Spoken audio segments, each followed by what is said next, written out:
काल अगदी भीषण असा अपघात झाला। याच अपघाताच्या घटनास्थळावरती आता मी उभी आहे। तुम्ही जर बघितलं तर या ठिकाणी ज्या गाड्यांना धडका दिलेल्या होत्या या पहिल्या कंटेनरनी, त्या गाड्या अजूनही इथेच असलेल्या दिसतायत। या गाड्या अजूनही घटनास्थळावरून हटवलेल्या नाहीयेत। मात्र या गाड्यांचं जितकं नुकसान झालंय त्यावरून हा अपघात किती भीषण, किती भयानक असू शकतो याचा अंदाज येतोय। काल जेव्हा हा अपघात झाला होता त्यानंतर मुख्यतः ज्या ठिकाणी या दोन्ही कंटेनरनी पेट घेतला त्या ठिकाणचे व्हिज्युअल्स आपण पाहिलेले आहेत, तिथली दृश्य आपण पाहिली आहेत। मात्र नंतर अंधार झाल्यामुळे फार या अपघाताची, या वाहनांची दाहकता जी आहे ती समजलेली नव्हती। आता जर आपण बघितलं तर या ठिकाणी संख्येने या गाड्या आहेत आणि या गाड्यांचं नुकसान जे ते प्रचंड मोठ्या प्रमाणात झालेलं दिसून येत आहे। म्हणजे अगदीच जी काही माहिती मिळाली त्या माहितीनुसार कात्रज बोगद्याच्या दिशेने खाली येणारा हा कंटेनर होता, ज्या कंटेनरचा वरून येत असतानाच नियंत्रण जे आहे ते सुटलेलं होतं। चालकाचं ओव्हर स्पीड मध्ये गाडी होती आणि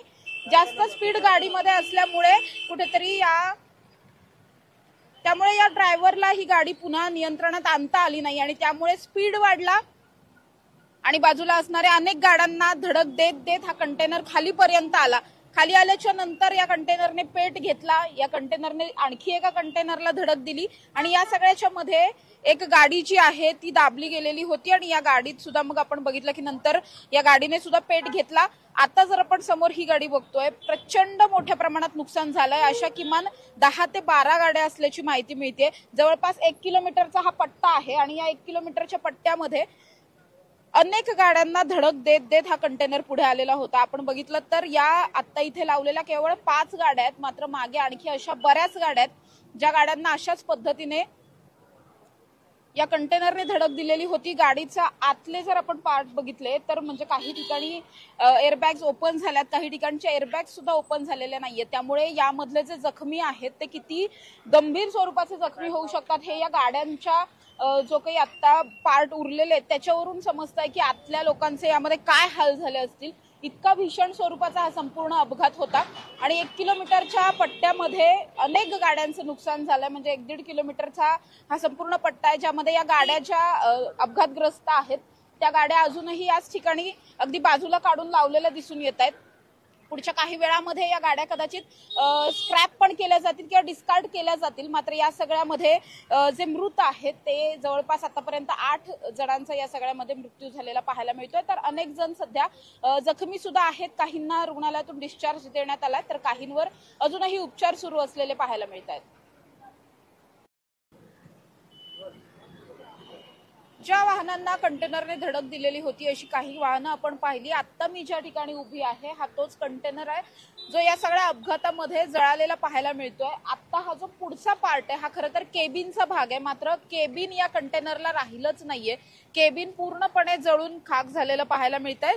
त्याचबरोबर जो दुसरा कंटेनर होता तो सुद्धा या सगळ्यामध्ये जळालाय। तर जी कार मध्ये अडकलेली होती अर्थात ती सुद्धा कार जळून गेली आहे। ती कार आणि आणखी एक जो कंटेनर तो या ठिकाणावरून आता डिस्कार्ड करण्यात आलेला आहे। मात्र आता जर आपण बघितलं तर अजूनही आता जवळपास 15 तास उलटून गेलेले आहेत या संपूर्ण घटनेला आणि 15-16 तासांच्या नंतर या कंटेनरच्या जवळ उभं राहिलं तरी सुद्धा वाफा बाहेर येत आहेत। त्यामुळे हा कंटेनर किती भीषण स्वरूपात याने पेट घेतलेला असेल हे याच्यावरून समजतं। यामध्ये जे बसलेले प्रवासी होते, कारमधले प्रवासी असतील किंवा इथले जे क्लीनर असेल किंवा मग ड्रायव्हर असेल त्यांचे किती हाल झाले असतील या सगळ्यामध्ये हे खरं तर कळतं। या सगळ्यानंतर आता काही मृतांची नावं सुद्धा समोर येत आहेत। यामध्ये स्वाती नवलकर, शांता दाभाडे, दत्तात्रय दाभाडे, मोक्षिता रेड्डी अशी नावं आहेत। त्याचबरोबर कार चालक धनंजय कोळी, रोहित कदम अशी सुद्धा मृतांची नावं आहेत। याचबरोबर बरेच या सगळ्यामध्ये जखमी आहेत। जखमींमध्ये जवळपास आपण पाहायला गेलो तर 15 जण जवळपास यामध्ये जखमी आहेत। या जखमींना जवळच असलेल्या नवले रुग्णालयामध्ये आणि पल्स हॉस्पिटलमध्ये सुद्धा ऍडमिट केलेलं होतं। ऍडव्हान्टेज हॉस्पिटल म्हणून आहे तिथे सुद्धा केलेलं होतं। सिल्वर बर्च वरती सुद्धा ऍडमिट केलेलं होतं आणि त्यानंतर आता काहींना जे किरकोळ जखमी होते त्यांना डिस्चार्ज देण्यात आला तर इतरांवर अजूनही उपचार सुरू आहेत। मृतांची सुद्धा 8ही जणांची नावं अजून समोर आलेली नाहीयेत। काही नावं समोर आली आहेत तर काही नावं अजूनही समोर येणं बाकी आहे। मात्र या सगळ्यामुळे हा अपघात किती भयंकर होता हे लक्षात येत आहे। गेल्या अनेक वर्षांपासून नवले पुलावर अशा पद्धतीचे शेकडो अपघात होऊन गेलेले आहेत। यामध्ये शेकडो जणांचा मृत्यू झालाय। मात्र अजून सुद्धा इतकं सगळं होऊनही प्रशासनाला जाग येताना काही दिसत नाही। आताही आपण पाहिलं तर जे अपघातग्रस्त वाहनं आहेत ती याच ठिकाणी उभी आहेत. ही वाहनं लवकर डिस्कार्ड करणं गरजेचं आहे, कारण अजूनही बघितलं तर अपघात कसा झाला, ही जी वाहनं आहेत ही वाहनं बघण्यासाठी लोकांनी प्रचंड गर्दी केली आहे. काल जेव्हा अपघात झाला होता त्यावेळी सुद्धा बघ्यांची मोठी गर्दी होती. अजूनही या परिसरामध्ये खूप मोठ्या संख्येने लोक अक्षरशः गाड्या थांबवून गाड्यांमधून उतरून बाहेर येऊन ही वाहनं बघत बसलेली आहेत. त्यामुळे आणखीन ट्रॅफिक जाम होत आहे, त्याचबरोबर अपघाताची शक्यता सुद्धा आणखीन वाढताना पाहायला मिळते. त्यामुळे प्रशासनाने खरंच या सगळ्यावर काहीतरी ठोस उपाययोजना करणं गरजेचं आहे, अन्यथा या नवले पुलावर जे अपघात गेल्या अनेक वर्षांपासून होत आहेत ते अपघात टाळता येणं अशक्य असणार आहे. त्यामुळे इथून पुढे तरी प्रशासनाला जाग येते का हे पाहणं महत्त्वाचं असणार आहे. कॅमेरा पर्सन शिवाजी साळुंखेंसह समृद्धी जाधव, टॉप न्यूज मराठी, पुणे.